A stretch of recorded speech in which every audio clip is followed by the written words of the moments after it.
And we're live. There we go. So, Awesome. episode 46, Houssam Istanbouli of the Knobtail on Facebook, Instagram, all the good social media stuff. I put in my Facebook post and was just talking to my guest right before I hit the live button that his Instagram looks like a highlight reel of all these amazing species, which is super cool, and everybody's very excited about that.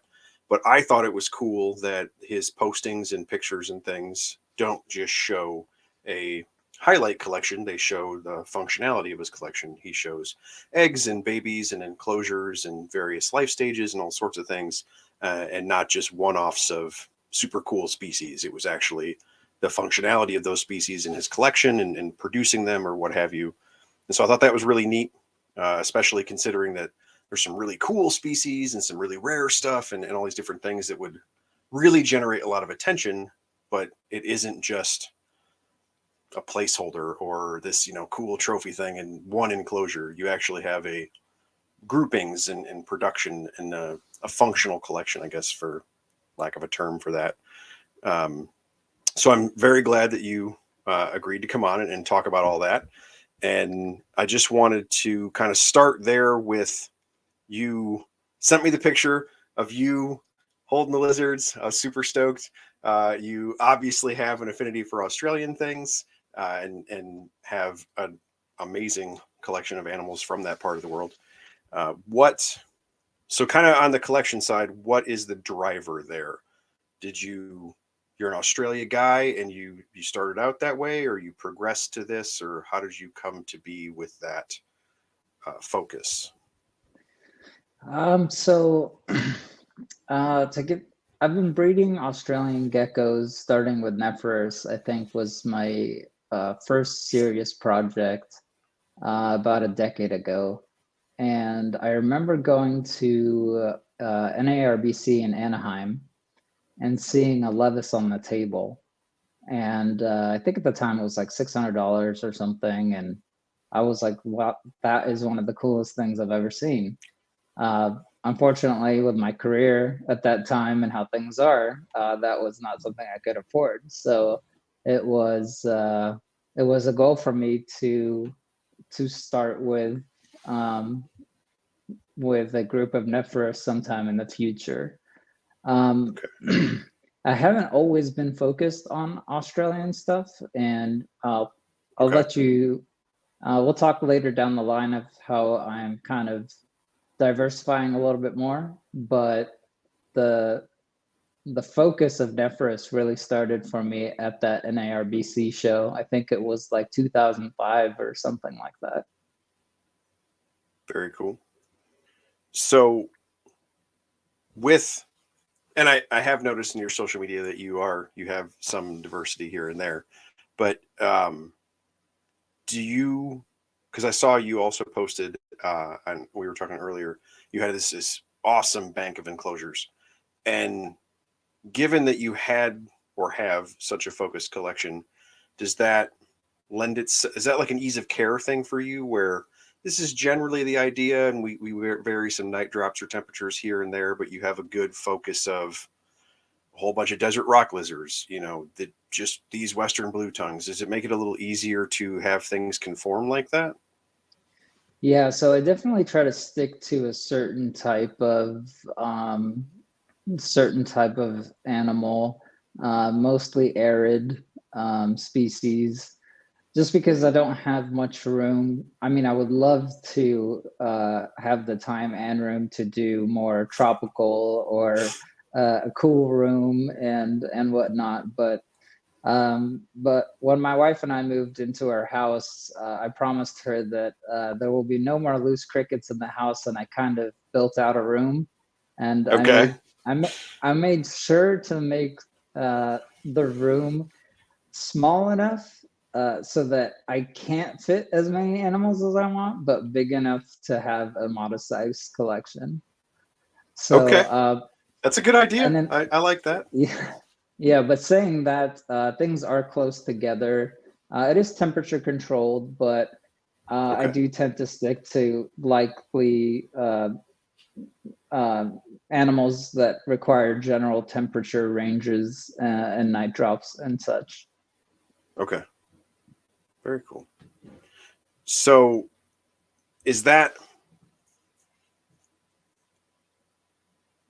I don't know how to verbalize that. So that, like, honestly though, like that's, I think, like very beneficial, especially when you talk about something like Nephrurus, right? Because then you don't have to just focus on one species. It allows you to expand a little bit, and you can still kind of maintain your parameters and just modify enclosure size here and there or what have you. And even getting into other Australian species, realistically, you're only talking about differences in size, maybe slightly more arboreal, or the blue tongues want to burrow a little bit more, or what have you. But like it really allows for you to just play with the inside of the enclosure while leaving your parameters what they are, I guess.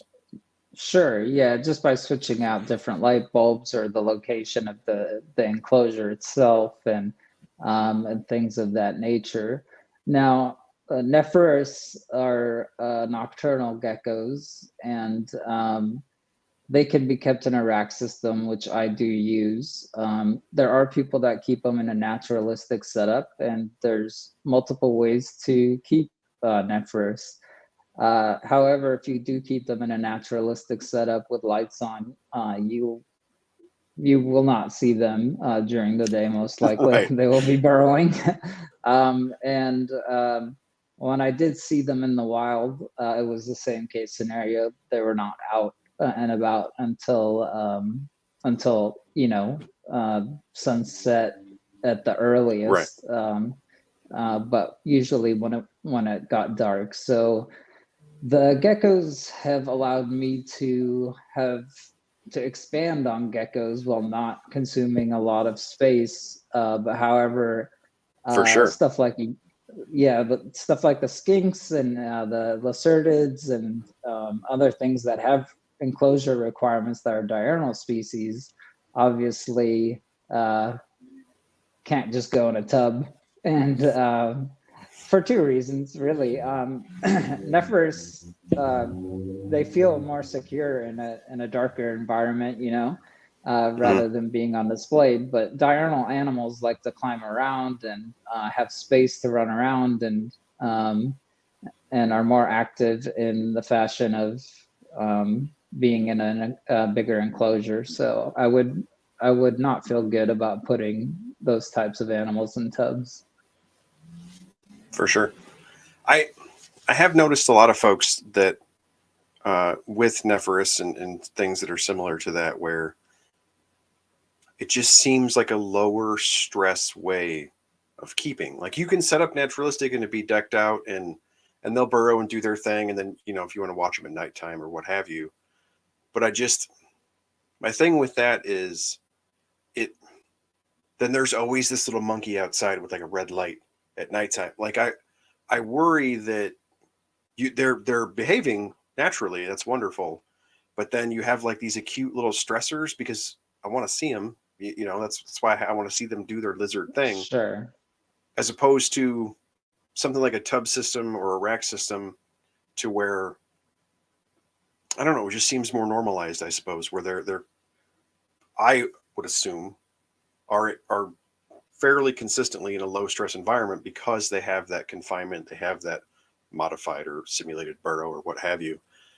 I don't know. It seems like a much lower stress way of keeping animals that prefer that type of environment. I don't I know. mean, I've there's never understood the tubs are great and racks are stupid, or that whole debate is to me silly, because when you look at certain species, it's like, no, it's wonderful for that. If it were a tokay gecko or something that wanted to run up a tree, yeah, cool. Do your thing. But with this creature, knowing how it acts, like it's a perfect little setup for it. I mean that I don't I have a lot of European friends that that I've met through the hobby, and there's kind of a mix and match of keeping them in a naturalistic setup versus the tub setups, and both work. Whatever works for you, as long as you dial it in and you kind of get the cues from the animal as far as if it's stressing out or if it's doing well in the True. enclosure. When I first started out, I it's always been in a tub system, but I used to have more hides and decorations and things like that. And then I realized that the geckos would tend to always be on the hot side of the hide, which increased their metabolism like all the Okay. time. So they would get skinnier faster. I would have to feed them all the time. So I took out one of those and only keep one on the cool side. That way they can choose to go to the hot side to thermoregulate. And then during the day, they'll be on the cooler end. And that was kind of something I learned in the earlier years. And then as far as decorations and things like that, in a naturalistic setup, it looks amazing. I mean, I'm not bagging on anybody who likes to keep things in a naturalistic setup. The one thing though, I do get a lot of people who ask me like, hey, is it okay if I keep this in a 10-gallon or and look at my setup and decorations. And the one thing that is always on my mind on that is crickets are not animals that just stay still, right? So when you do kind of complicate a naturalistic setup and have places for the food items to hide, your geckos might not actually get them or find them because the crickets, they hide well, or if you're using dubia, they'll burrow quickly. So I tend to just make it as simple as possible. I have one hide on the cool end that's moist, and that's it. And I don't throw too many crickets in because that could stress out the animal. And if you use the wrong size crickets, that could also stress out the animal. So it's kind of cues you pick up as you go along. But like I said, naturalistic setups do work. I have seen some great ones in European collections where they are simple, but they do take more time and effort, which is admirable. And I don't think there's a big fight over like the tub system versus that. I think there's more of a fight about, or not a fight, I should say, but a disagreement about lighting and UV and all that with nocturnal True. geckos rather than an enclosure size. But I think if you provide your animal ample space and it's not just, it can't even turn around in its enclosure, obviously you're doing something wrong. So I hope that answered that question without going into the rant too much. No, yeah, I absolutely agree. You spoke several times about crickets. Is that your main feeder that you prefer to use? And do you use supplementation for your animals? Yes, so unfortunately and fortunately, crickets are the staple diet of most of the animals I keep, except for Taliqua and Uromastyx. Uh, Sure. I don't like the banded crickets because they have really long antenna, and that seems to freak out the geckos because they're like 2 inches away and the antenna hits them and freaks them out. So I use the domestic crickets, which unfortunately don't last very long. I know before I came into the hobby, there was a cricket virus going around with the domestic crickets, and that's how banded crickets became popular. But Right. to me, the banded crickets, the sizes just don't work very well for me. And the antenna and their speed and their ability to jump very high, they're just harder to work with. But so I use the domestic crickets. To answer your question Okay. about supplementation, I do use calcium with D3 for the nocturnal animals. And I do Okay. use a multivitamin as well. I used to use Mineral, but I think that company was bought out and it's maybe not as readily available or maybe not the same formulation. But I do use a multivitamin. So I'll switch off. One feeding will be like a calcium, and then the other will be a vitamin dusted cricket. Okay. Very cool. Yeah, the banded cricket thing, you're right. It really took off with the whole virus issue. But the big thing with that was it is, at least to me, really dependent on what you're keeping. Like for somebody like yourself, you have a little platoon of bulldog shaped lizards. They're not looking for high jumping, that type of prey item. It doesn't really make sense considering the body type of the animal that you're talking about. Whereas I feel like in the quote unquote like mainstream pet hobby, right? You have a whole lot of arboreal geckos, tiny little fast things that are very pretty and planted, and you don't really touch them or any of that type of thing. And so when banded crickets came on the scene, and it was like, oh, everybody has crested geckos. They are fat and jump anyway, and they're always going up. And so it was never really much of an issue. But you do notice a lot of folks that are keeping things, fat tails, leopard geckos, Nephrurus, short little stubby guys that like to sit in the rocks. I think that's where you saw some of the weird shifts to superworms and roaches. And it was just people trying to find an alternative to domestic crickets until domestic crickets kind of came back on the scene and that little bit of recovery there. Yeah, and variety is always good. I mean, I try to do some variety as well. Banded crickets do work for other Nephrurus keepers. It's just a preference for me. I like certain sizes, and I like to know how long each purchase is going to last. And True.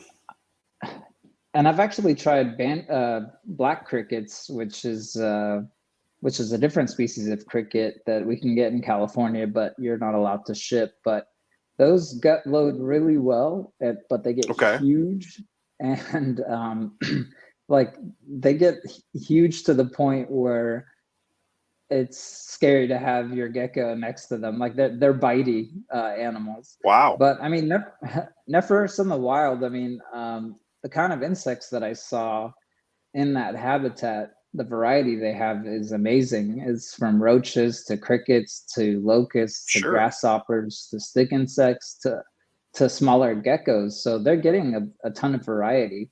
I think we probably, well, I'll speak for myself, but I probably don't provide enough variety for the animals like they would see in the wild.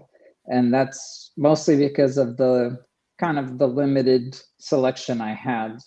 I don't use dubia mostly because they burrow. So unfortunately, I don't have the time to sit there for every gecko and make sure it eats it before it burrows.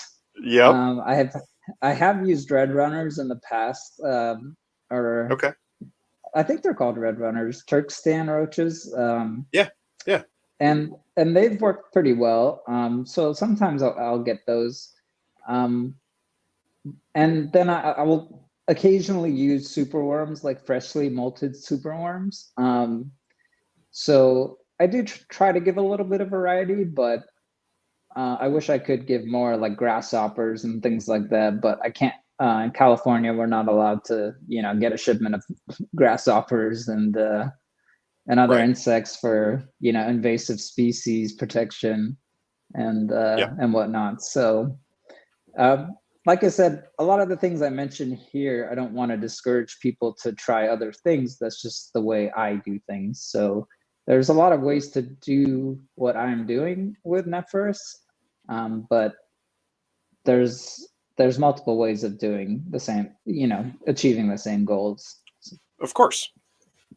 Yeah, I kind of love doing interviews like this with folks who are from completely different parts of the country than me, because that I don't think people take into account enough how big of a deal that could be. Like your natural humidity, your natural weather cycles, all these different things.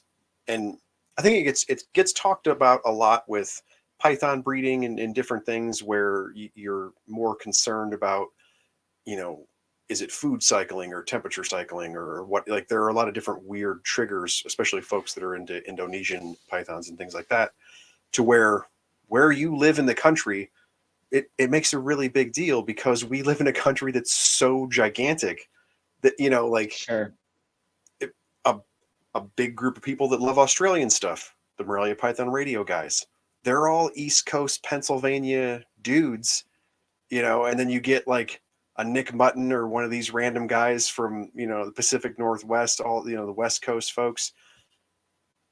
I can take what all of you guys and guys like that would tell somebody like me, and it's like, well, I live in Illinois, so like, just kind of aim for the middle, and you know, I mean, it it can vary so much. So for I think it's cool for people to hear, you know, just what, because obviously from seeing your postings and different things, like you're having great success, um, but it With makes certain sense. species. With certain Right. And species. you posted about that for some of the skinks and stuff where that's given you a little bit more Yeah. trouble. Yeah. But that may be a factor. You know what I mean? Like you've Oh, done really definitely. well with geckos, and that might just jive more with where you live. As a, you know, or there's all kinds of different things that are weird like that. So I think it's really cool to see No, people's, oh yeah, Nephrurus all day long. And it's like, oh, cool. Well, did you try these skinks? And it's like, yeah, not so much with those, you know. And then it's so the funny part about I live in Southern California, and today was probably 75 degrees during the day, and with a low time or nighttime drop of maybe 55. So okay. getting into that, I think geckos, you know, I've done the cooling and I've done the not cooling with Nephrurus, and it doesn't seem to make a difference. Last year, I did cool them just to give myself a break, not so much the geckos, because Okay. they do feel that ambient change in temperature a little bit. So I'll feed them way less often and things like that. So it's kind of like a soft cooling. But last year, I was like, you know what? I'm gonna just try to shut them down completely, and I did for 2 months. And obviously, with maintenance in between, checking on them, spraying them if they needed it and whatnot. But with the skinks, it's really difficult. Um, some of the skink, the Egernia I keep that I saw in Western Australia, their temperature variations for between summer and winter aren't very drastic. But the Shinglebacks, which are the only Taliqua I actually ended up keeping, just because after I tried Oxyptalis, Nigrolitia, and I think those were the only other two that I tried.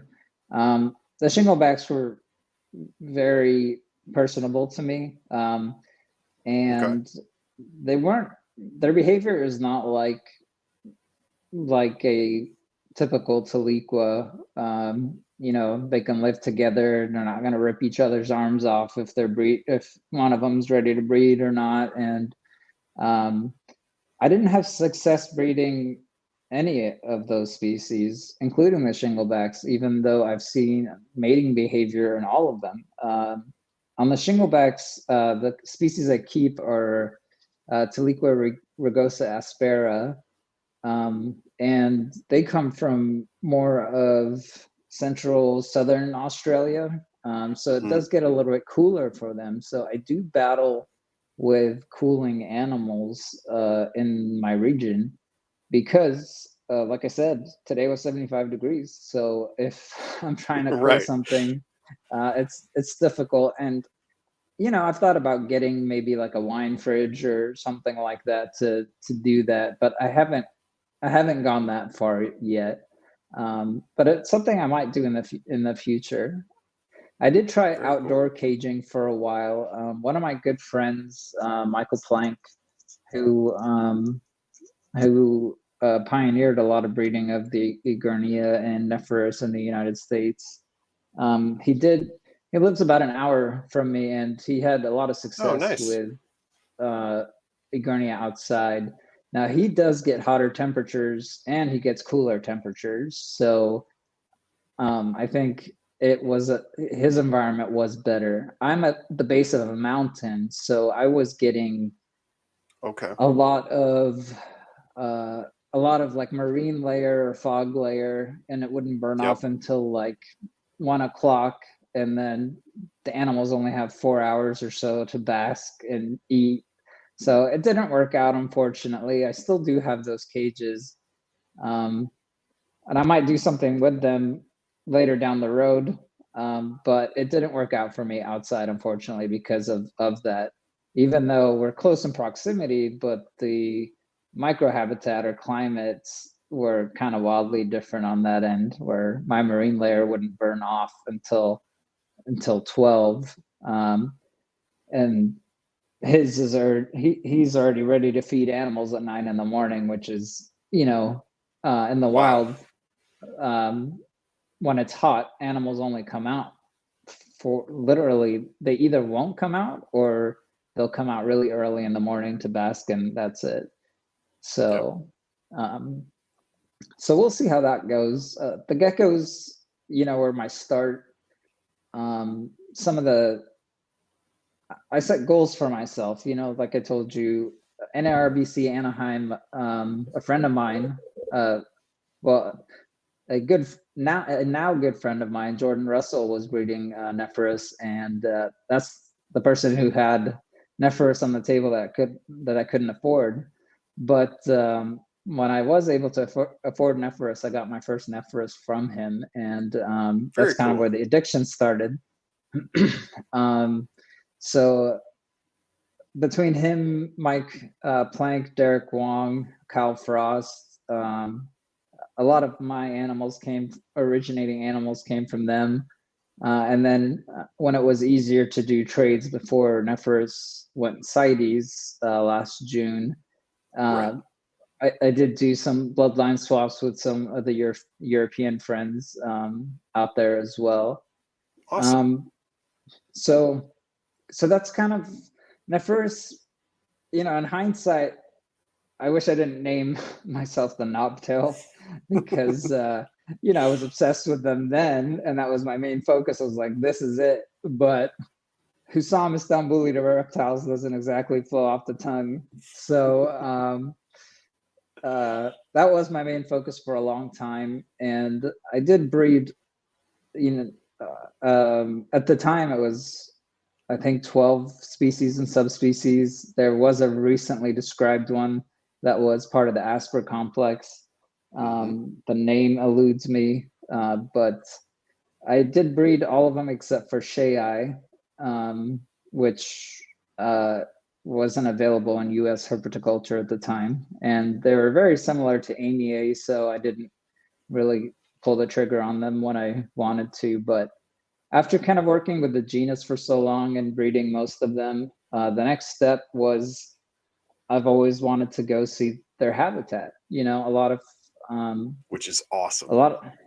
That was my main goal for a long time. And one of my buddies who I met through reptiles, Frank Colachico, he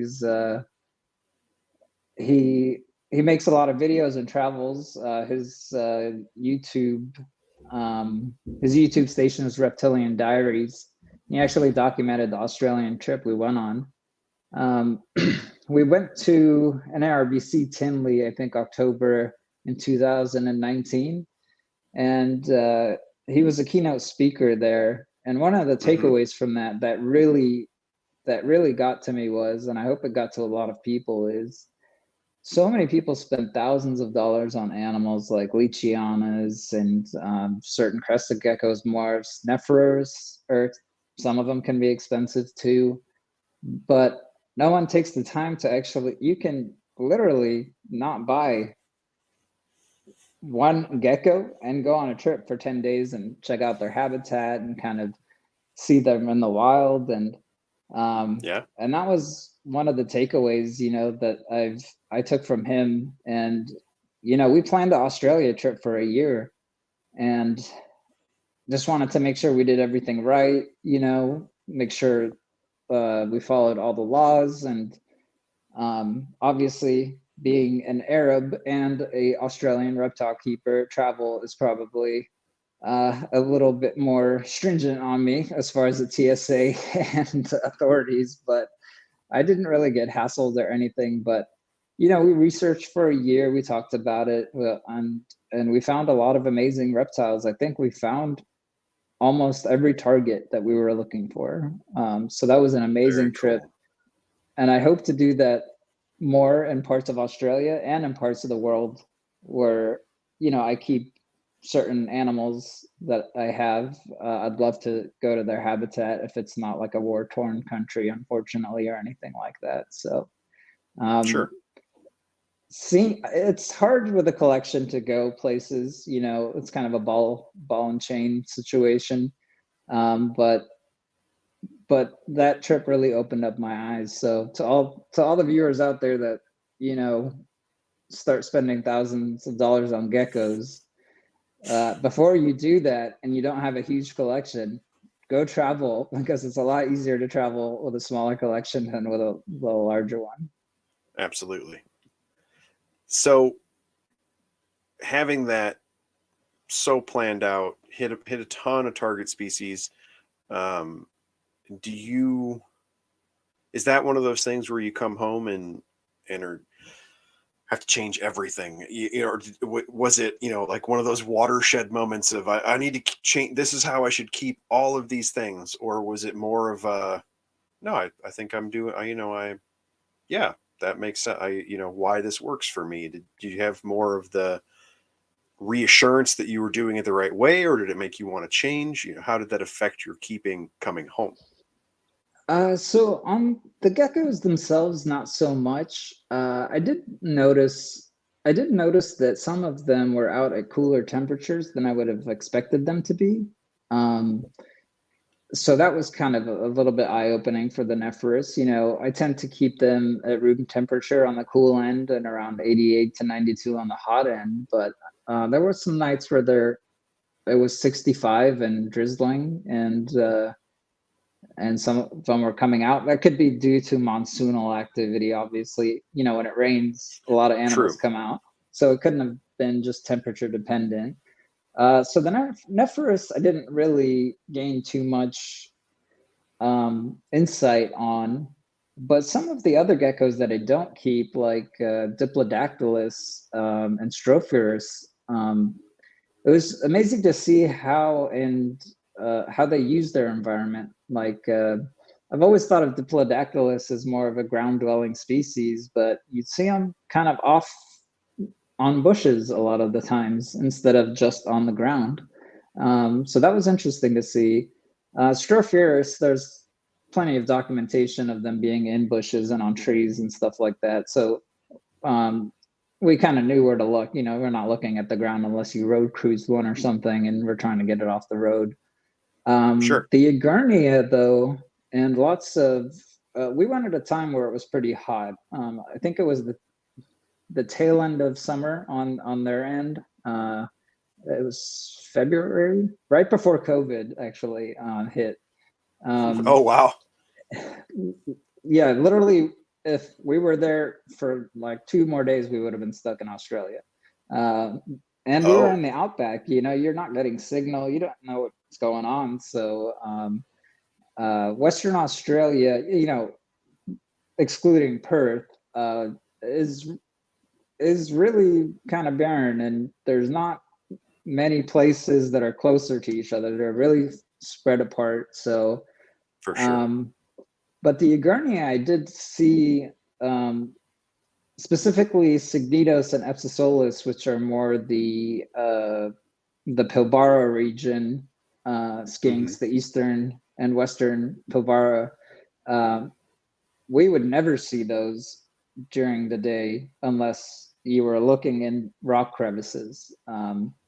Because it was like 100 degrees out, and when you touch the rock, you know, it's 140 150 degrees, so obviously the animal's not going to be out just basking. Then they already did their basking, if they even did their basking earlier in the day. So I did learn a little bit from that, and kind of seeing their habitat, how they kind of like to hide in crevices and things like that, and did do some adjustments um, kind of per learning the habitat. So hope Very I've cool. had some success with Egernia.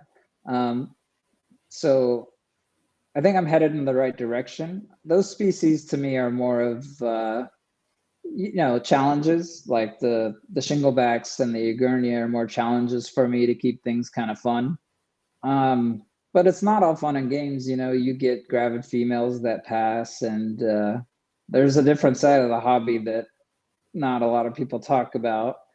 But like everybody else, the larger collection that you have, the more of a probability of something wrong happening, whether it's with a gecko or a Sure. skink. And there are times where it's a kick in the gut and you just want to throw your hands up, because it seems like it comes in waves, whether an animal's old or something, it ate something wrong or it died gravid.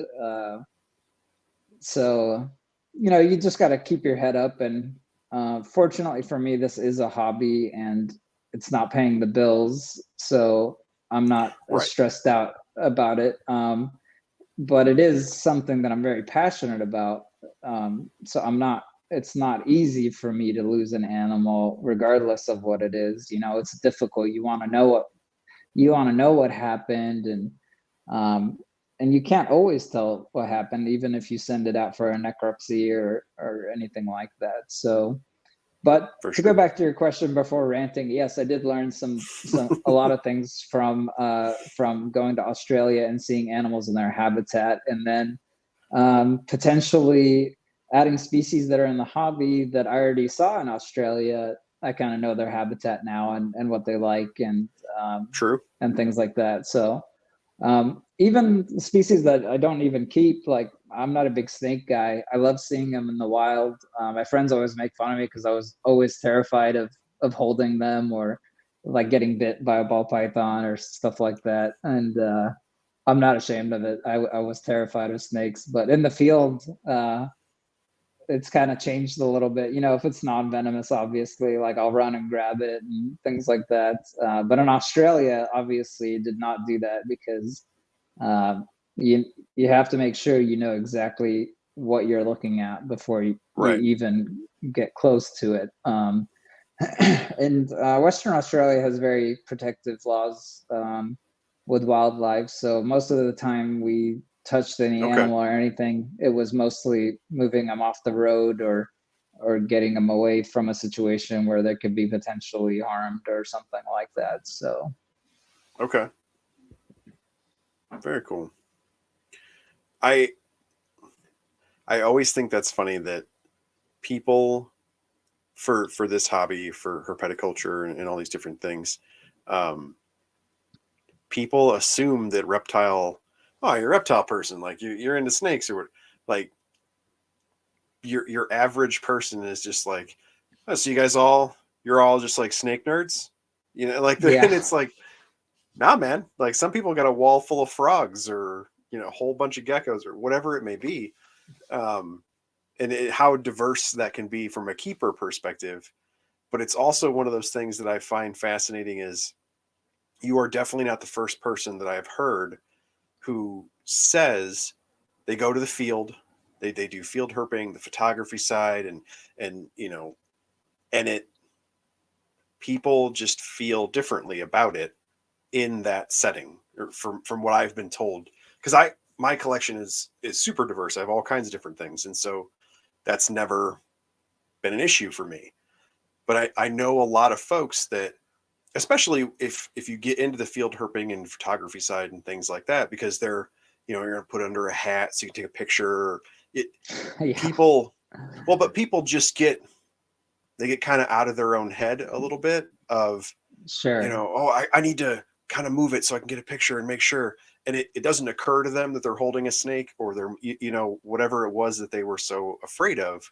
Whereas if you're going to reach into an enclosure in my shop full of animals, and it's a 7-foot rat snake, like, dude, you're probably going to get tagged. Like, that's not, yeah, it's so different from, I'm going to shift sure, this garter snake to take a picture, and sure. just how people treat it. Yeah, you are definitely not the first person I've heard that went field herping and was like, oh yeah, that's not the same at all as just reaching in this tub to pick up a python. Like, it's totally different. Yeah. No, it's fun, and honestly, I should do it more often. When time permits. Even domestically, like Arizona is a great place. For sure. California, San Diego area is a great place. And I've heard, I recently went to West Texas with a couple of friends, Frank being one of Awesome. them, Greg Onishi being one of them, and found some really cool stuff. And it's nice to get away in nature in general. For me, I like to. It gets you away from. It's like unplugging, unplugging and Hmm. and being out in nature, and it's kind of a treasure hunt when you're looking for a target species to photograph, and For when you sure. find it, that feeling is just amazing, especially in an area you've never been to before. Nobody gave you tips about anything, so you're like, wow, like this really paid off, and I'm gonna take 80 photos and one of them will turn out good. And and it's that's kind of where I'd like to focus more in the future, not so much adding more animals, but maybe getting some more time to travel and Very cool. look and do some more herping. Awesome. I have noticed in kind of this social media podcast realm, whatever you want to call it, um, folks who have had a great deal of success in the herpetoculture side, like yourself, bunches of Nephrurus, all sorts of things. And it's not that that side seems to diminish, but I've seen more and more folks who have been, long-term herpetoculture people have a little more of that aha moment for herping. And I don't know, it just seems very impactful for a lot of those people. Whereas when you have folks who come into the hobby from field herping, it's just a whole other perspective, where you Sure, had those folks who were like, oh yeah, I grew up, always chasing snakes or turtles or whatever. sure, And then I decided I wanted to keep one or two or what have you. Like their origin story is always a little bit different. Whereas sure. now that things are slightly opening back up kind of post COVID, um, I'm seeing a lot more people who have been very long-term herpetoculture and really successful at all these different things, and a lot of folks who are centered on Australia um, are just dying to get over there. And then when they do, it's this whole of it's so different for a lot of them when you hear folks come back and describe their trips that oh, I gotta go see them where they're at. Even if it doesn't necessarily influence their keeping, or it's just a different facet of it. I don't know. It just seems to be much more impactful to people who have had this long term herpetoculture side without much field exposure. Then when they finally get it, it's so big. I mean, I am one of those people. I am. If you look at herpetoculture in general, I've only been serious about it for about 10 years or so. So I am fairly new to herpetoculture, and there are a lot of people that have been in it for way longer than I have, and I have a lot of respect for a lot of them. But yeah, definitely seeing things like I wouldn't even be interested in keeping, like venomous snakes or things like that. I wanted to see, death adders and things like that because I think they're just neat animals. And if I'm going Right. somewhere where there are multiple species of multiple genuses, I want to see them all, even if it's a frog, um, insects, maybe not so much. Like I'll look at an insect, I can appreciate it, but I'm not going to sit there and take a picture of it. I'm not on the entomology side too much, but yeah, I mean, some of those trips have been pushes by fellow herpetoculturalists, herpetoculturists. wrists. Say that 3 times fast. And some of them have been, hey, I want to go somewhere. Let's plan this out. But a lot of, I think not knowing people and trying to do it on your own is much more difficult, where Oh, for sure. Some of the friends I went with initially, like I mentioned, my friend Jordan Russell and Kyle Frost, they've been to certain areas and kind of know what the habitat is. And then other people who've been in it long term too and passed down some information. Unfortunately, now people are a bit more reserved and because of all the poaching that happens or habitat destruction, you'll see True. rocks getting flipped and not put back properly. And you're just no regard for the environment or the microhabitat of the animals. So a lot of times you do have to do your own research nowadays and for the better. So people don't just go out there and trash where these animals live. True. So I think it's kind of funny that you've been in it for like 10 years. And in the scheme of herpetoculture, as you get further into herpetoculture, you start thinking about like old school colubrid dudes, guys that started back in the 70s and things like that. And some of those folks are still around. And so Sure. as we get more into this, into the hobby side, you start to see those people. And then it's like, oh, this dude's been breeding king snakes for 50 years. Tracy Barker's got this stuff named after him, like just all this crazy stuff. But man, 10 years is not a small amount of time. Especially when it usually doesn't end up just being that to us, but to most people looking at it from the outside, like it's just a hobby. Sure. You're like, yeah, you're into lizards. Like that's it. For a lot of people, hobbies and side things and just, the stuff you do at home to blow off steam or whatever, they're very fleeting to a lot of people. If it's, I read this book or I'm into video games or like those things are usually much more short-lived. Sure. It's a weird thing in herpetoculture that someone would be like, I mean, he's only been in it for 10 years, like that's a long time. Like it's not a short period of time. And I mean, to your point, it's not when you look at it like that, but I guess the friends that I have made, the close friends that I have made in the industry have been in it longer than I have. So sure. Yeah. So I always feel like the baby of the group, right? Like I've only been in it for 10 years. And some of these guys are like, I bred this like 20 years ago, so it's like, or 30 years ago. So that's why when I say I've only been in the hobby for 10 years, I guess my baseline is the people that I've been able to have close relationships with and actually become friends with. Now there is unfortunately the opposite side of that, because when I first got into the hobby, I really wanted to focus on getting my name out there and putting a Facebook page up, making a website that doesn't even work anymore. So sorry if you go to knobtail.com, it's not going to work.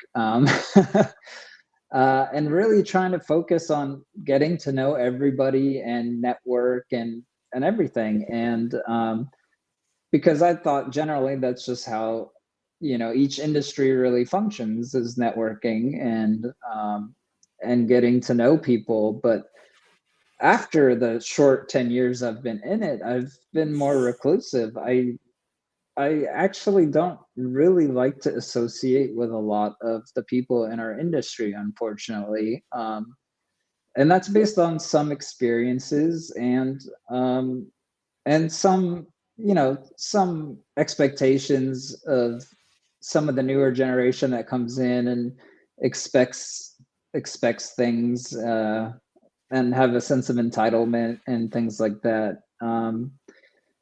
But going back to, some of the guys that have been in it for a long time, some of the big names are not the ones you mentioned, and I'm not going to throw anyone under the bus, but I've had experiences with some of the big names out there where you look up to them and you get an animal from them and you're like, how have you been in this hobby for this long? how how do you have such a big following? And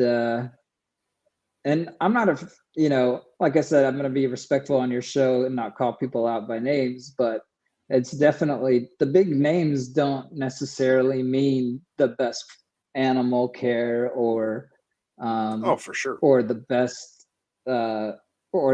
quality or anything like that. And that was kind of a surprising thing for me to learn firsthand experience of. And um, and so I'd kind of like to see, some of those experiences more called out publicly. I know there's a page on Facebook called I think it's Herpetoculture Feedback and Inquiry, that people, Yeah. post their experiences. I've definitely shared some of my thoughts on some of these people. Fauna Classifieds used to have a BOI, so you can kind of know what's going on. That's not there anymore, unfortunately. And there's a lot of scammers nowadays. It's just insane. Just people trying to scam you. So that's unfortunate too. But I can't say I love everybody in the hobby, but I'm thankful for the hobby for giving me some friends that are lifelong friends. Yeah, So for sure. it's kind of a give and take. And and some people are genuine and great people, but after these 10 years of kind of going to shows and meeting people and kind of seeing how they interact with each other or how their business deals go, you kind of start reclusing yourself a little bit, like, oh, maybe I don't want to know everybody. Maybe just kind of, stick to my own thing and enjoy it as it is. And that's kind of the point I've gotten to, which is, you're only the second person I've gone like publicly on and done something with. Dave Kaufman came over once and did a video on Knobtails. That was one of the first things I did. And this is the second one. You seemed like a really nice guy. And, I like talking I reptiles, fooled them all. yeah, you fooled me. No, No, but so I am glad that you brought it up though, because you said it kind of better than I did at the start of the episode. And that's kind of what I was driving at when I was talking about your social media, and especially something like your Instagram, right? Where a lot of people you would see, because you have some rare things, and then with rarity usually comes a price tag and so on and so forth. And so it's cool, orange geckos and flashy things and whatever. And then if you were to meet some of those folks or see their collection, or really maybe just pay attention to their social media posts a little bit more, you would see that there isn't much beyond those pictures. sure. It's I have a really expensive gecko, one, and I just have a lot of pictures of that, or there isn't much substance. And I mean, that was kind of a driver to wanting to speak to you, because you show both. You show, and to be perfectly honest, you show substance first, I think. And like for your Instagram, right? You actually have captions. There are words talking about the thing you took a picture. It's not just a show off reel. You know what I mean? And I think that allows folks, I don't know, it lets them in a little bit to like, oh, you actually know enough about this animal to write out this little description, or you had some insight of when you were holding something, or there's substance to it. It isn't just a show off reel. which speaks to what you were going with, where sometimes you meet these people, or you're at a super show or at an NARBC or one of these, and it's like, how did you get a whole thing of like $5,000 lizards when you don't know anything about lizards? It's just, sometimes it's so strange to meet those folks. But then to see postings like yours where it's like, oh, super cool species. Oh, enclosures and eggs and babies and like there's just all of these things. It's not just my skinks are cooler than your skinks. You know what I mean? Yeah, I mean, in the beginning, I think everybody in the beginning tries to kind of impress fellow colleagues or fellow herpetoculturists, and I had a thing for Nephrurus and rare reptiles, but nowadays, some of these things were a goal for me. My initial investment, it was not easy for me to do. I'm not like some rich kid with rich parents that are like, here's $20,000, spend it on geckos. And there are some people like that in the hobby, and they end up killing animals that they have no idea how to take care of, unfortunately. But I kind of worked my way up to get these expensive things, or animals. And to a point, though, Instagram and Facebook you're kind of showing off a little bit, whether it's Sure. informational or not, but you're kind of, you're sharing with people what you have and things like that. But over the past few years, I've kind of deviated from that, and you don't always have to be the guy that keeps the most rare thing. Rare is very subjective nowadays. Like, price doesn't necessarily increase in price doesn't necessarily mean an increase in rarity. It's just, For sure. and I've been humbled by a few people that have been like, hey man, just because you have a pair of Shinglebacks, it doesn't mean anything. Like, they're everywhere in Australia. It's like an alligator lizard in California. Like, it's not a rare thing. Like, yeah, it might be rare in our hobby, but it's literally like an animal that is everywhere in Australia. So all the Nephrurus I keep, they're bottom feeder, the bottom of the food chain, like it's not like some rare, like endangered or something animals. Like, Right. let me take a step back. I don't want to keep any endangered animals or anything like that. And one thing that really irks me is when people say, "Oh, I'm what is the word? Uh, Conservation through captive breeding," and then you're looking at what they're breeding and how it actually went into any kind of conservation.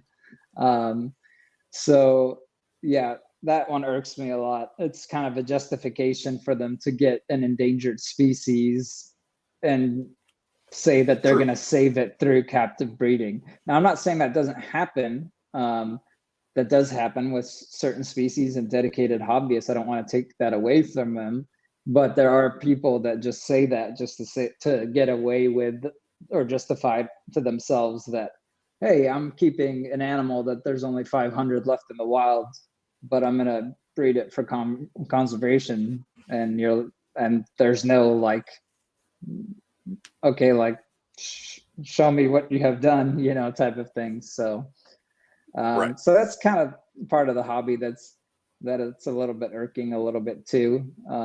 So See, it's not but I all. would It's say, not all. Go ahead.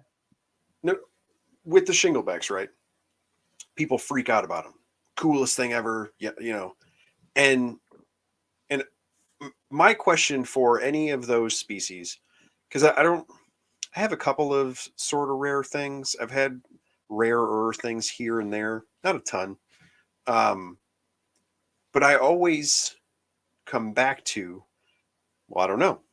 Like, maybe they're terrible. Like, maybe I wouldn't like a Bolin's python. Maybe I wouldn't like I don't know. But then earlier in the episode, when you were talking about Shinglebacks, you were talking about their care.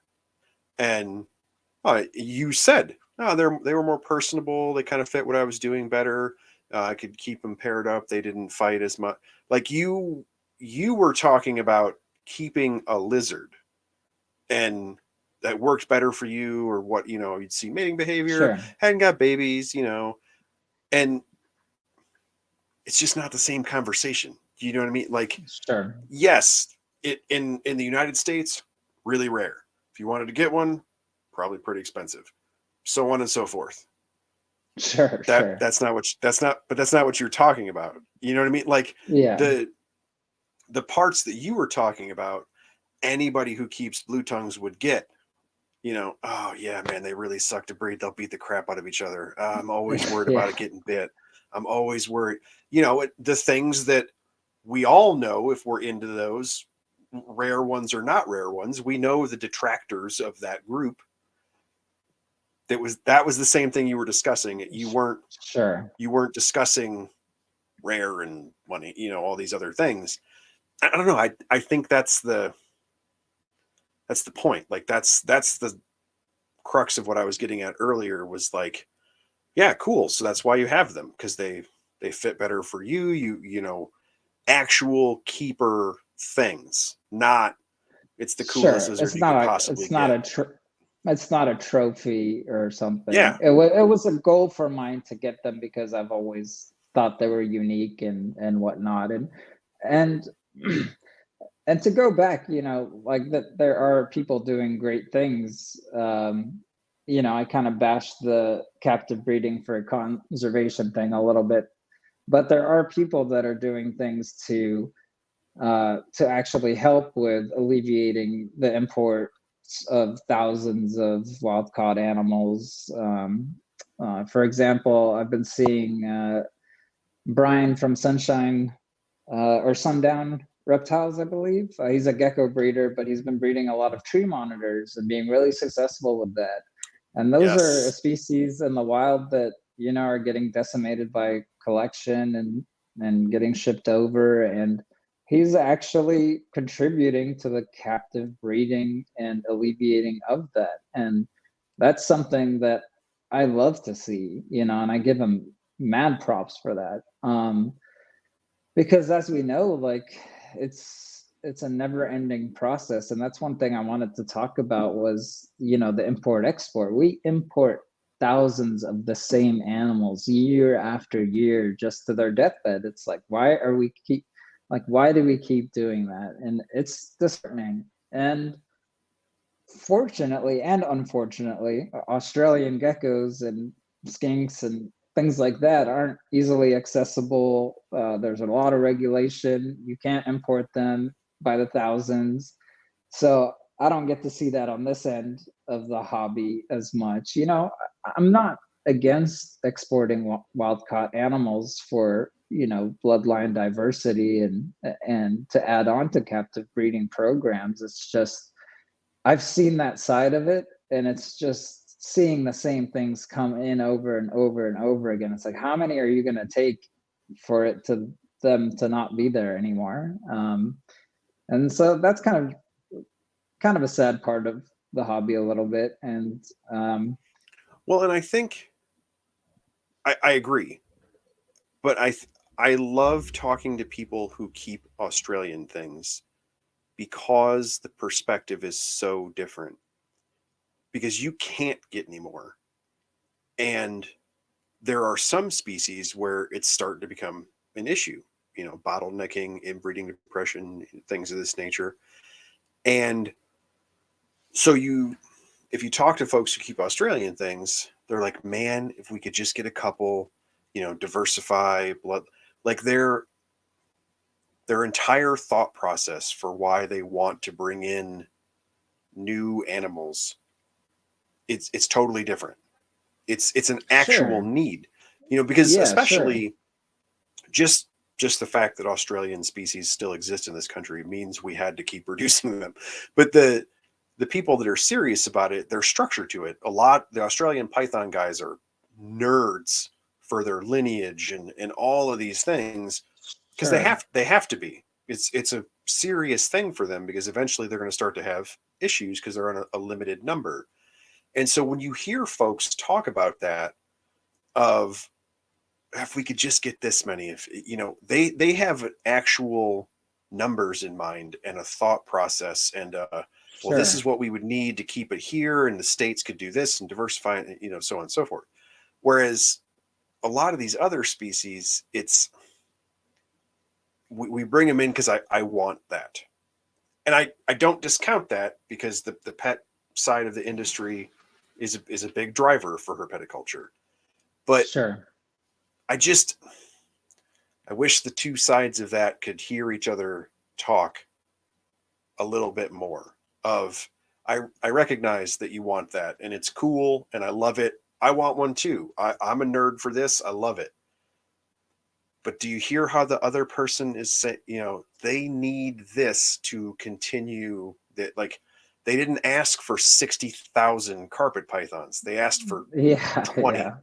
But you know what I mean? Like, No, they had a specific, hey man, if we could just get like 50 Nephrurus to spread out, if we could get a couple of these, it's very specific when they have this, dream list they can't get. And yeah, if the and other side could see that a little bit better, yeah, unfortunately, for years we did bloodline trades and whatnot, with European um, hobbyists and Asian hobbyists and China and Japan, and but unfortunately now the rules are stricter because right?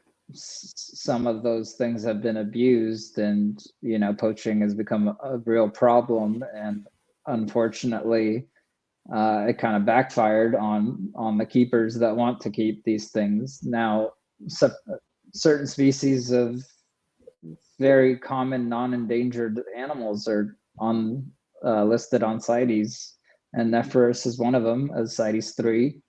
Stropherus is one of them, and most, if not all, Taliqua are on the list as well. So, Yeah, the hobby has its good and bad sides, and unfortunately, our government doesn't also give us a clear guideline of how to do things. Not to bash on U.S. Fish and Wildlife, but there's you know there's no real guidelines on anything. When there was like a pre-ban on importing and exporting Australian geckos and reptiles, like some ports would let them in, some ports would not let them in, and you'd ask them like why, and it was like, well, we can't tell you, or we don't know, or and so right. it's that's also a constant battle as well on this end. Is there Yeah. is no clear guideline for the regulation, so it makes it hard. I unfortunately go back to your point as to having Australia being able to allow export and animals for genetic diversity. I think that's a pipe dream for us at the moment. Oh, However, for sure. however, though, there are animals that get um, exported to zoos all over the world, and some zoos do let out stock to the public. True. So if Australia does not, if Australia does not directly uh, export for commercial purposes, other zoos will have overstock of certain things and they will release to the public. And that's how a lot of things have come. People think like, oh, True. Australian reptiles, all of them are not legal, and it's like, well, hold back. There's actually, there have been zoos in Germany that have had these things since the 80s and things like that. And Hmm. so it's not like it's I mean, not there are like lines on the python side named after the zoo that they came from. That's, yeah, I mean, exactly. it is, But yeah. And and especially in our country, when you talk about for zoos on the AZA or the ZAA side, Sure. The differences are pretty drastic as Right. to how those institutions interact with the public. Like for me and my wife doing the education thing here in Illinois, there are very specific rules on how we educate the public and interact and things like that, and how we're licensed and what have you. And we have quite a few animals in our collection that came to us through ZAA facilities, different Sure. things of, animals, U.S. native animals that are maybe endangered in this state, but not endangered in other states, or different things like that, where the laws in Illinois become very specific. And so they would Sure. come from an institution to us, and we function inside of the policies and laws of our state, but we're not actually an institution. We're still private citizens. But we were able to, Sure. like, I have 3 alligator snapping turtles that's an endangered species in Illinois, not nationwide. And Sure. those all came from a ZAA facility for that purpose. It was, an educational demonstration purpose, so on and so forth. So there definitely is a policy structure on the zoological side that allows those things. The thing about that is that you can't just hang out in your living room with that stuff. Like there's a purpose. These things are directed. If you're an AZA facility or an actual institution, then they have policies and goals and legal structures and all of these things. And so it is a lot harder for a private citizen to interact with them if you just want to hang out and have it. Like it's going to be, it would be very difficult. Yeah, it would be very difficult for you to justify to an institution, well, I really want an Egernia to have one. And it's like, well, that's not what we do. It's a different mentality. On the opposite of that, though, those regulations have been getting stricter as well. Some zoos have been trying to buy animals that can't cross state lines. They're on, and a zoo, which would have the permits to grant these, usually, have been having a hard time getting things like that to them from a hobbyist perspective. That's only selling in California because it's not allowed to cross state lines. So it's kind of, the regulations are really they're really tricky. They're worded weird, and sometimes it's just up to whoever you talk to at wherever location they're at, even if they have the same job title in the government agency or not. So that's where I'd like to see more definition from our government. But obviously, we have bigger fish to fry than reptiles and animals. But looking at the big picture. But the thing about a lot of those is people get, on USARK and Lacertids bans, it's big pythons and things, and a lot of stuff like that starts to come out. And those are like buzzword hot topic things, right?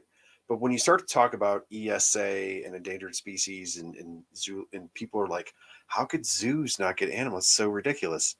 It's a lot of times when those things are written in the actual structure of a written law, that person has no concept of that.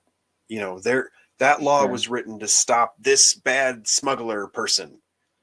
And then you write it in a very broad way to where now a zoological institution is like, hey, I do that, but it's not bad.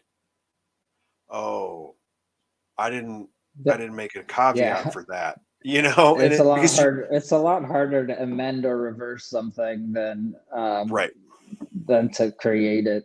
That is a topic I did want to discuss, though. People often mistake CITES and ESA for the same thing. CITES 1 is the highest level of CITES for animal protection, and there are CITES 1 animals in the hobby. And people think like, oh, you can't ship that to me because it's CITES 1. But they don't understand that CITES is the Convention of International Trade of Endangered Species. So if it's not on this ESA list, that doesn't matter if it's CITES 1, 2, 3, or not. You can ship a CITES 1 animal. Now, ESA is a different beast in itself because there are CITES 1 animals and ESA listed animals, that are combined. But unfortunately, some of, when you look at that list, a lot of those animals aren't even native to the United States. So I don't understand why you would create a list of animals that can't cross state lines that are not even native to the United States. I mean, some of them, of course, like there could be invasive species problems and stuff like that. But Sure. I think not only the reptile industry experiences that, but aviculture does too with birds. I mean, there's tons of ESA listed reptiles and birds that you're like, yeah, this doesn't affect the country of origin. This doesn't affect anything, and it's on the list just to be on the list. So, but I highly suggest when people talk about import and export that they do their research about regulation and what to do and what not to do, because some people can get in trouble for something that they don't even know that they're doing wrong. So just be careful out there and make sure you know your local laws, your federal laws, especially if you're doing import export. I used to be a U.S. distributor for Dutch Dragon Imports a while, years back, and it's a tedious process of inspections and USDA certifications and shipping with FedEx and everything like that. And people, I see this online all the time, and it cracks me up. Is someone will post a crested gecko or something and said, I imported this from Germany. And it's like, you did not import anything from Germany. The person that imported it from Germany, and you got it FedEx to your house. Because I saw the box that came in and what you got. So you did not import or export anything. Like people literally, when I was doing a lot of that, people literally thought a FedEx box was being shipped from Germany to their house. Like that was what an import was. And it's just mind boggling. So that's just something I wanted to talk about. There's a lot of behind the scenes with import and export, and for sure. And a lot of people, have a sense of entitlement of like, oh, I want to get this from Europe and this and that, and it's like there's a lot of work behind it, and there's a lot of laws and regulations and paperwork and transportation. Like, you don't understand the full capacity of it, so don't be coming at people who do this lightly, because it's work. So that's one thing I wanted to make sure I went over as well. And people don't realize the expense of that as well. And it's only going up, right? Like fuel surcharges and all that. It's only going up. So people will be like, why does it cost $60 or $90 an animal now? It's like, well, because everything is up in prices. So don't expect things. It seems like people are expecting a lot nowadays for some reason, and I don't know if that's newer generation thing or it's not, it's but things like Amazon. You can click on it and just get it. I mean, and you get stuck in that mentality. Sure. And a lot of times, if it were an item or a dry good, or whatever, a video game or something, you can go on eBay and buy a book from somebody in the UK, and they can just mail it to you. I got a book from Australia just a couple days ago. No big deal. you know, and people are like, oh yeah, that's same. It's like, no, you Yeah. know, and it's No, just not same. so much more. And it, Yeah. yeah, it just, you know, it's one of those out of sight, out of mind things where you don't process that because it's so easy to, I got a coffee maker from China for Christmas. Like it, you know, yeah, it's, Uh, the hilarity though, I don't even know if that's a word. I'm sorry. I'm a bit tired. The funny part of a lot of these import exports, you'd open the box and you'd think you'd see something cool, and a lot of times you would do, but a lot of it would be like crested geckos that were produced in the United States, sold to Europe, and then are coming back to the United States, uh, and just like a bunch of animals like that, and you're just like shaking your head like you could have gotten something a lot cooler. Not bagging on crested geckos; they're awesome animals. I'm just saying how like the cycle, works. Like oh I'm yeah. importing an animal from Germany, and you're like that animal originated in the United States. Yep. Uh, so it's really funny how those kinds of things work out. But it was cool to see a lot of the things that come in. But it's stressful and it's not fun. And like I said, the laws keep changing, and it's like a moving target with the authorities as far as what they can take and not take, and the reason they give Yeah. you. It just it's literally like a case by case, and so it's more hassle than it's worth. So now I try to focus on. I'm trying to diversify the collection a little bit, just with other geckos that are not Australian, just to have a little bit more fun, and keep the hobby interesting. Cool. I still love Nephrurus. I mean, I think I'll always keep some, but I definitely my focus now isn't to add more Nephrurus. Like sure, holdbacks and things like that I'll do, and bloodline swaps and whatnot I'll keep doing. Uh, but I'd like to focus on other things, which I've been starting to do the last few years, and it's been um, kind of encouraged by fellow hobbyists too, the friends that they're like, you've done this a long time. Like, how long are you going to do it for? And, one of my friends has been doing it for breeding Nephrurus for almost 30 years. And, he does a lot of ball pythons too. So it's always good to have variety, right? Sure. And that's where I've been branching out the last couple of years. I think trying just new things and different types of animals uh, and trying to see what I like and what I don't like. I Well, will and tell you though, um, one of the hardest geckos I've ever kept is Hemithiconyx taylori, which is Taylor's fat-tailed gecko. That is not when you have an established animal that eats, it's awesome. But the babies, everybody warned me about the babies. They're like, the babies are terrible. The babies are terrible. And I was like, I don't know if they're trying the right food, or I don't think they're going to be as hard as everyone says they are. They are as hard as everybody says they are. yeah. But uh, that was kind of a species that I've always wanted to try and keep, and I felt a sense of accomplishment, producing them. And although not all the babies made it, a lot did, and I was able to offer some hobbyists some animals to hopefully continue that species in herpetoculture. Um, but they are very time consuming gecko. So I would last year. I mean, I produced I think 16 of them. I think 10 ended up making it.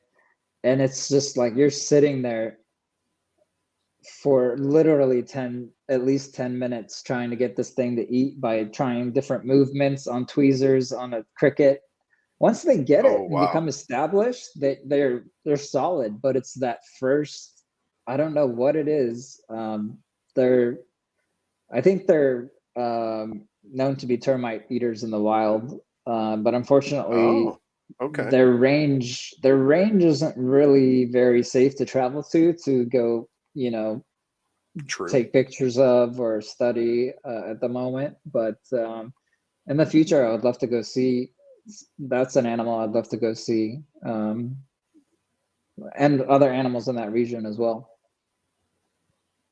Very But cool. yeah, like I said, I'm trying to diversify the collection and then maybe spend some more time traveling, just to uh, practice photography. I'm an amateur photographer, but it's fun. The best way to get better is to practice. So, Yeah, especially with something like that, you just kind of have to yeah. keep doing it. Yeah, I mean, it's annoying to lug around 40 pounds of gear and figure out what lenses it is and whatnot. So you have to go with people that are also into photography, and but it's rewarding, once you find your target species and you get a great picture of it, and it's nice. But sometimes I have to remind myself when I travel places. Like I went to Texas, I was like, your camera's been sitting in the bag, take it out and take some photos, because you're not like in San Diego where you could drive back down. Like you take some pictures. You have to remind yourself. Sometimes it's very like daunting. You don't want to do it, but when you get home and you're like, oh, I'm so glad I took pictures. Right. So Yeah, for sure. Especially, the not knowing, you know, maybe I can go back next year. Well, maybe not. Or, like yeah, exactly, that kind of exactly. thing, we hit Yeah, another lockdown or whatever. And it's like, oh, turns out I couldn't get back to Australia. It's like, I really sure. need these pictures, it, Yeah. it adds a little more importance to it. So we are at an hour and 25. Oh, wow. Time flies when you're having fun. Right. So, where can folks find you if they want to come see you diversify your collection and struggle through your photography skills and pick your brain about Nephrurus and all things Australia? So, I just want to point out I'm not an expert on anything. I can only pass down experiences from what I've had. I've had some successes, sure, and I've had some failures. That's the way it goes. I'm happy to share both with people. Um, I used to have a website, but I just kind of gave up on that for a while and stuck to social media. So they can find me on Facebook. My Facebook page is the Knobtail, and then on Instagram, it's at the Knobtail. I tend to not really post much on my personal Facebook page, except for my life outside of reptiles. Sometimes I will share things. Like today, I shared that I will be on this podcast, because it's something that maybe my family members or something would want to tune into and see. But the Knobtail pages on Instagram and Facebook um, is where you can find me. I I do have to say though, work has been really crazy for me recently. So if I don't respond to your messages right away, it's not that I'm ignoring you. But please do some research before you come talk to me about general husbandry and things like that. I think I have a link on my website. I wrote an article for a European page, and it's just talks about general husbandry and whatnot. Also, I want to mention that I'm not a qualified veterinarian, so you're more than welcome to share with the problems you've had with me and see if I've had similar issues, but I can't give you medical advice as far as to how to treat it or anything like that, as I'm not a qualified person to do so. There are some things, you can do, like home remedies that of course work for things. And if I've experienced those things, I'll definitely share them with you. But just keep in mind, I am a busy person nowadays. I am a little bit more reclusive. So if you come to ask me about questions, just make sure they're meaningful and thought out. I would appreciate that. That seems very fair.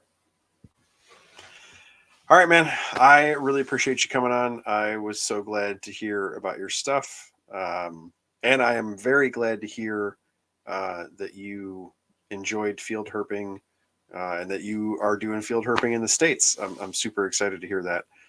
It seems like a lot of the people that I have connected with recently have really started to go that way and are really enjoying it. So I'm really glad to hear that. So I really appreciate you Yeah, coming on. it's well, first of all, I want to thank you for having me on. I didn't think I was anyone special enough to do a podcast, so Dude, for sure. I really appreciate talking to like-minded people and finding the good ones in the hobby. I didn't want to come off sounding like a bitter person in the beginning. I just kind of wanted to speak a little bit of the truths about the hobby. Not everything is rainbows, not everybody's your friend type of deal. But I'm really glad that you reached out to me and we were able to do this podcast. It was a privilege for me to talk to you and get to know you. So thank you for that. And as far as field herping, I'm still, I did go to Australia, but I'm not a world-renowned field herper yet, so I'm still new at it as well. But I will do my best to try to do more field herping and and post pictures of those. I do have a amateur photography on Flickr. It's just under my name, Houssam Istanbouli. You can find all the pictures I Cool. took in Australia, some of the ones that I took in California, and then I still have some uploading to do for that. But yeah, it was really nice talking to you, man, and let's stay in touch. And I hope I'll have to kind of question you about your collection and stuff, and see kind of what you keep and stuff, offline, and For sure. see how you enjoy it and how long you've been in the hobby and stuff like that. So we'll have to get to know each other a little bit more. And Absolutely. for anybody that was listening tonight, thank you for coming on. And if you stuck around for an hour and 25, then you heard me talk a lot. so Oh so yeah, there thanks have been again. eyeballs on the screen the whole time. So, all No, right, thank you. I really appreciate it. for sure. Good night. All right, have a good night. All right, that was episode 46. That was awesome. I'm super glad he agreed to come on. I loved hearing about all that. I was totally serious that a lot of folks have come to really enjoy field herping. A lot of Australia-centered folks, obviously. Bunches of us want to see Australia, and then to know that the folks who do go see it are affected by it and enjoy it is great to hear. So that was awesome. I was really stoked that he wanted to come on and talk, and I was totally serious about his social media. You guys should definitely check out his stuff when I talk about it having substance and babies and enclosures and all sorts of cool things. So it was really good. As always, up here at the top, blackboxcages.com. I am positive I saw a Black Friday posting from them for a sale, so that should be really cool. And I am back in Illinois, obviously, with my backdrop here being different from how it has been recently. And so I will be working a little bit more on mine's black box cages. I'll post some updates. All of my foam is done. I'm going to dry lock and paint all that. So I'll show you guys the end result there. And then I think I'm going to adjust some lighting for that a little bit more in the plant spectrum. So I'll show you guys some of the differences when I update that. As always, I will be back again in 2 weeks. I have guests through December and am planning some things in the new year. Thinking a eublepharid roundtable. I already got one taker on that, so I'm going to try and get, I have 2 more folks in mind. And then I just met some chameleon folks from Texas who I'm going to be talking to in the new year. So there's a lot of stuff coming up. So I will see you guys again in 2 weeks. Later.